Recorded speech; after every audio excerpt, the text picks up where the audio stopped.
Ada superwoman di TNI Angkatan Laut. Taruni muda ini menorehkan prestasi lewat sederet medali dari ragam perlombaan yang ia raih bahkan sejak masa pendidikan.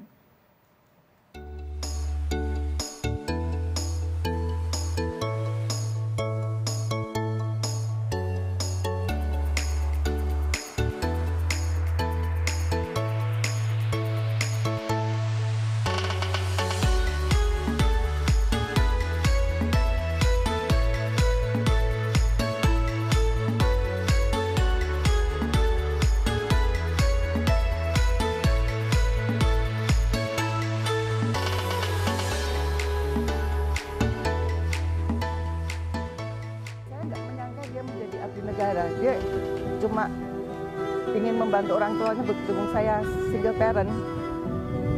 Waktu kuliah dia, kakak mau kuliah tidak, dia diam, dia hanya lari, olahraga berenang. Ternyata dia setelah itu, aku pengen ini mah, ingin membantu mama menjadi abdi negara yang tidak mengeluarkan biaya sama sekali.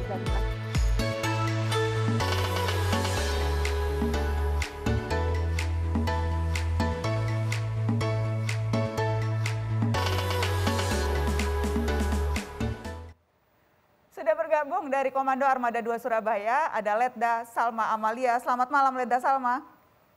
Selamat malam Mbak Nana. Sehat-sehat? Sehat Mbak, terima kasih. Terima kasih waktunya untuk Mata Najwa. Yang jelas sekarang Letda Salma usia baru 22 tahun. Saya ingin tahu sejak kapan mau jadi tentara? Ini cita-cita sejak kecil atau apa sebetulnya yang memotivasi untuk bergabung menjadi abdi negara tentara? Alasan saya untuk menjadi seorang abdi negara adalah yang pertama, saya terinspirasi dari sosok almarhum ayah yang dulu merupakan seorang abdi negara juga. Dan yang alasan kedua, saat saya bersekolah dulu, saya belajar banyak mengenai sejarah, di mana dulu para pejuang kita berjuang dan mengabdikan dirinya dalam menjaga kedaulatan untuk negara dan bangsa, sehingga menimbulkan niat dan jiwa saya untuk mendaftar menjadi seorang tentara. Ketika itu spesifik maunya di Tentara Angkatan Laut atau sebetulnya bukan itu tujuan awalnya atau bagaimana? Memang sudah dari awal mau menjadi seorang tentara Angkatan Laut. Kenapa? Apa istimewanya jadi TNI AL, Mbak? Karena yang saya pelajari sewaktu saya dulu sekolah, di mana negara ini merupakan negara kepulauan yang terdiri kurang lebih dari 17.500 pulau, dan 2/3 bagiannya merupakan lautan. Dan saya sadar Indonesia merupakan negara maritim yang besar, sehingga saya terdorong untuk mendaftar dan mengabdikan peran saya untuk menjaga kedaulatan NKRI melalui lautan. Letda Salma sekarang bertugas spesifiknya di mana dan keseharian seperti apa, bisa digambarkan ke kami? Untuk sekarang saya posisi masih melaksanakan OJT atau on job training di Kolak Armada 2. Namun saya sudah mendapatkan jabatan di KRI Igusti Ngurah Rai 332 Satuan Kapal Eskorta Komarda 2 sebagai Wakil Kepala Divisi Administrasi. Yang dibayangkan ketika dulu mau jadi serdadu tentara, apakah mendekati dengan apa yang sehari-hari ini kemudian dilakukan?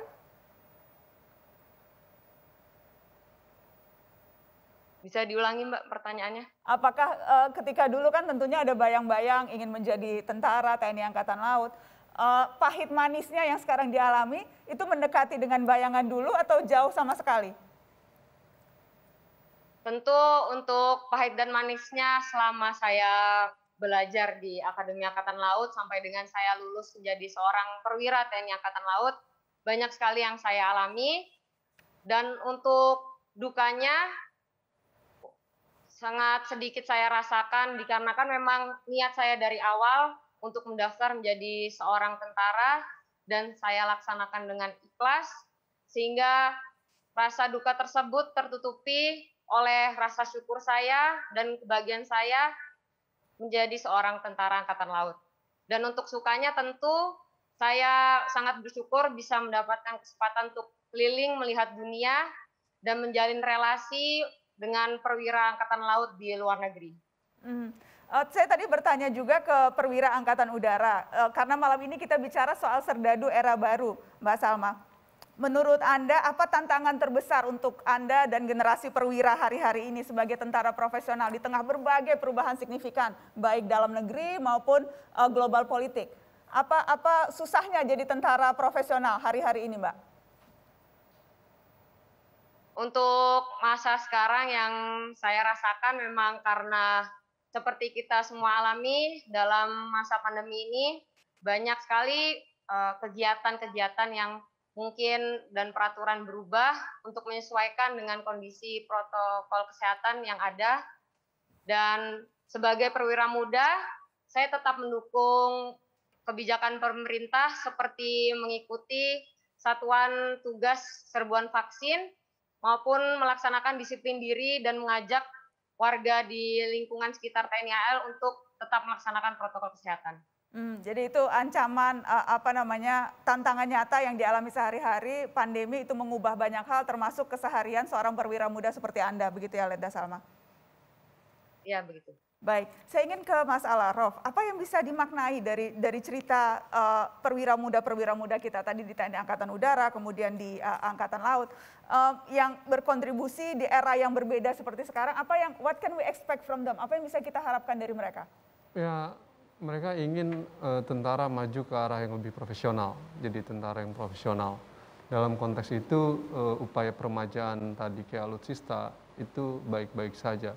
Tapi yang lebih jauh dari itu banyak soal dalam pemewujudan tentara yang profesional yang salah satunya diwujudkan dengan modernisasi persenjataan yang baik yang harus diperbaiki, Mbak Najwa. Karena peremajaan tadi sifatnya hanya sementara, umurnya sudah 30 tahun dipermajakan sehingga kemudian ada hal yang lebih jauh bagaimana memodernisasi dengan benar. Ada banyak catatan dalam modernisasi alutsista yang harus diperbaiki. Anggaran pertahanan memang menjadi persoalan. Tetapi bukan hanya itu persoalan kita. Persoalan kita yang pertama adalah bagaimana kita konsisten dengan perencanaan pertahanan yang sudah dibuat. Ya. Kadangkala kita tidak konsisten. Kedua adalah skala prioritas. Bagaimana mengukur skala prioritas dalam pembangunan modernisasi alutsista. Yang ketiga adalah memastikan proses modernisasi alutsista secara transparan dan akuntabel. Seringkali dalam proses pengadaan alutsista, kita hidup dalam ruang-ruang gelap pengadaan alutsista. Nah, ruang-ruang gelap ini harus dirubah menjadi ruang-ruang yang lebih terang.